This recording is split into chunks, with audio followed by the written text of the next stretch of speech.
एन्फो ammonium nitrate fuel oil. GPS का full form global positioning system. GSM का full form global system for mobile communication. HFL का full form highest flood level. GIS का full form geographical information system. DGPS का full form differential geographic positioning system. ये mining में पूछे जाने वाले full form है। डीएफ का full form detonating factor. NONEL का full form non electric initiation system. OB का फुल फॉर्म ओवरबर्डन। ओएमएस का full form output per man shift. PF का full form power factor. PETN का full form penta erythritol tetra nitrate. MMR का full form metalliferous mines regulation. RPM का full form regulation per minute. HEMM का full form heavy earth moving machinery. CI का full form chief inspector. GM का full form general manager. RI का full form regional inspector. Mines में fencing and gates किसके शर्तों पर लगाई जाती है? Chief inspector. पेसो का full form petroleum and explosives safety organisation. VOD का full form velocity of detonation. विस्फोटन क्रिया ब्लास्टिंग ऑपरेशन। विस्फोटन की पूरी क्रिया को 4 भागों में बांटा जा सकता है। छेद बनाना, बोरिंग द होल, यानी ब्लास्ट करने से पहले सबसे पहले बोरिंग द होल को बोर करते हैं। इसके बाद छेद को विस्फोटक पदार्थ से भरना, चार्जिंग विथ एक्सप्लोसिव। इसके बाद होल में एक्सप्लोसिव को भरते हैं। फिर है विस्फोटक पदार्थ पर मिट्टी वगैरह डालकर अच्छी तरह छेद को बंद करना, यानी एक्सप्लोसिव भरने के बाद उसमें मिट्टी जैसे डस्ट वगैरह डाल के उसको टैंपिंग कहते हैं। फिर विस्फोटक को आग दे देना। ये सब करने के बाद फिर फायरिंग करते हैं। खदान से पत्थर निकालने की 4 विधियां हैं। खुदाई विधि एक्सकावेशन मेथड। पच्चड़ विधि या वेज विधि वेजिंग। गर्म करके पत्थर निकालने की विधि हीटिंग एंड बर्निंग। विस्फोटन विधि blasting method.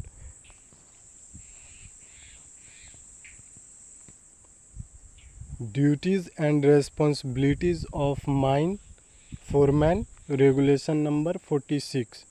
Duties and responsibilities of mining mates regulation number 47। Blaster regulation 160।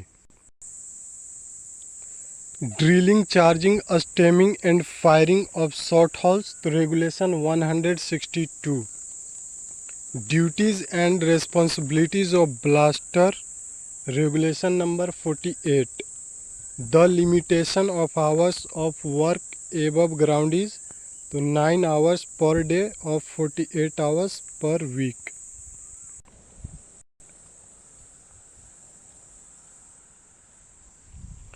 A building or premises where explosives and detonators are stored is called the magazine.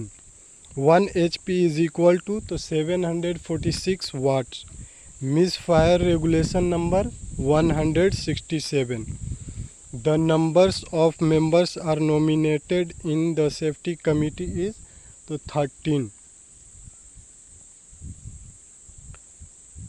Deep hole blasting, the blasting of holes deeper than 3 meter in open cast mines is known as deep hole blasting. What type of fencing to be used at the top of working quarry? तो S3. Competent person is appointed by the manager.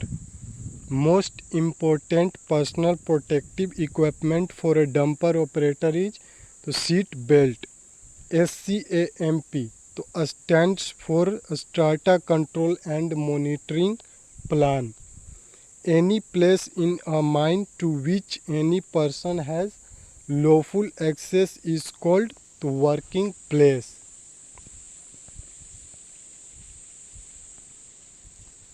Open cast खानों में रिक्त स्थान को भरने को कहते हैं तो reclamation.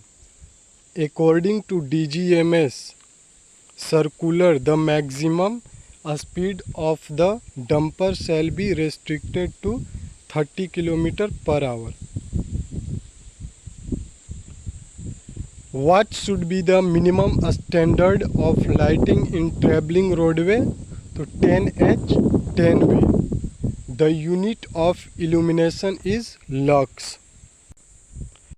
A proximity warning device is to be fitted as an additional feature in a dumper. Dumper.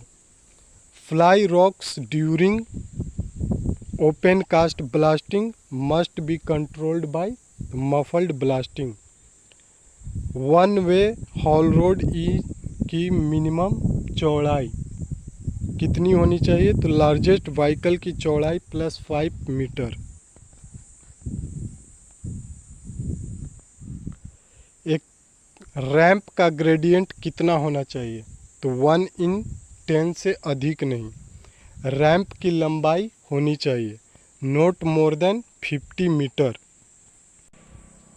यदि हॉल रोड वन वे ना हो तो इसकी चौड़ाई कितनी होनी चाहिए?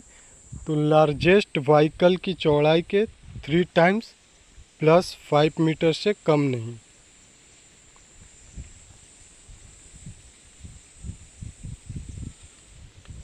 Who is the secretary of the committee? Inspector of mines. Maximum length of flexible cable of hem in open cast mines तो 100 metre. Who will be the chairman of the safety committee? तो manager. Who will be the secretary of the safety committee? तो safety officer. Blast से पैदा कंपन की इकाई है तो millimetre per second. BOD is term related to explosive. AVA का उपयोग कहाँ करते हैं? तो खदान में चलने वाली सभी गाड़ियों में। अंडरग्राउंड डेटोनेटर किस धातु का बना होता है? तो कॉपर और कोटिंग। ओपन कास्ट माइन का डेटोनेटर किस धातु का बना होता है? तो एल्यूमिनियम का। मिस फायर छुड़ाने के लिए रिलीविंग हॉल से कितनी मीटर की दूरी पर की जाएगी? तो 30 सेंटीमीटर। एनफो किसका मिक्सचर है? तो ammonium nitrate plus fuel oil यानी डीजल का।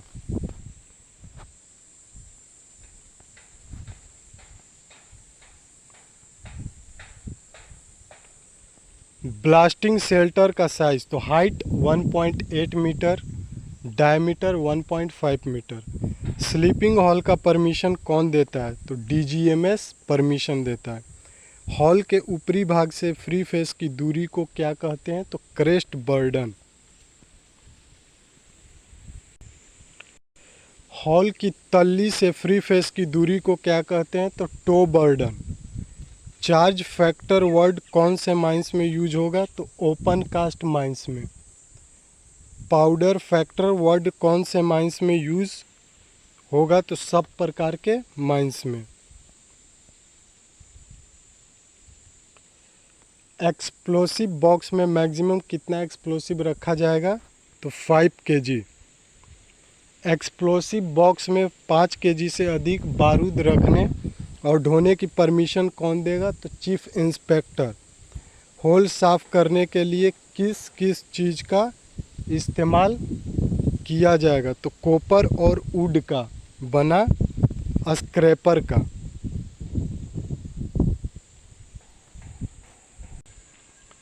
मिस फायर हॉल से एक्सप्लोसिव कैसे निकाला जाएगा? तो पानी मारकर। मिस फायर छुड़ाने के लिए कौन सा हॉल लगाया जाता है? तो relieving hall. Parking brake is related with तो dumper. Safety belt is approved by the Chief Inspector of Mines, DGMS. First aid is the first treatment given to a casualty for any injury or sudden illness before the arrival of an ambulance or qualified medical expert. What do you do for a small cut? To wash with soap and water, cover with a sterile bandages. What is there in regulation number 164 of MMR 1961? To taking shelter. Tripartite safety management involves the central government, management and trade union. The height of the bench decided by the height of boom of soil above the floor. How many days a week the workman inspector shall perform his duties? The 2 days.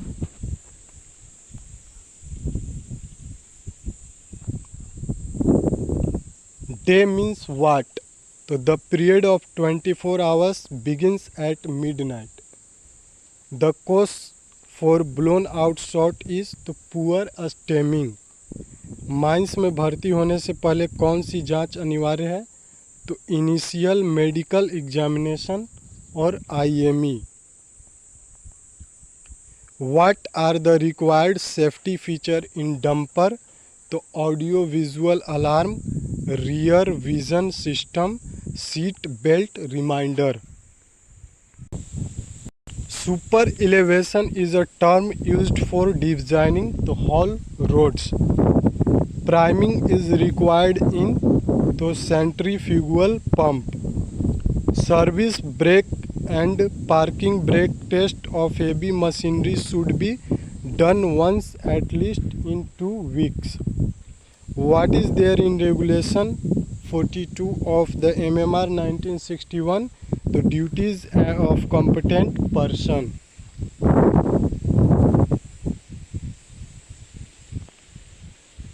The audible range of a human falls within the 20 to 20,000 hertz. Explosive van का examine कौन करता है? तो ओवरमैन और foreman.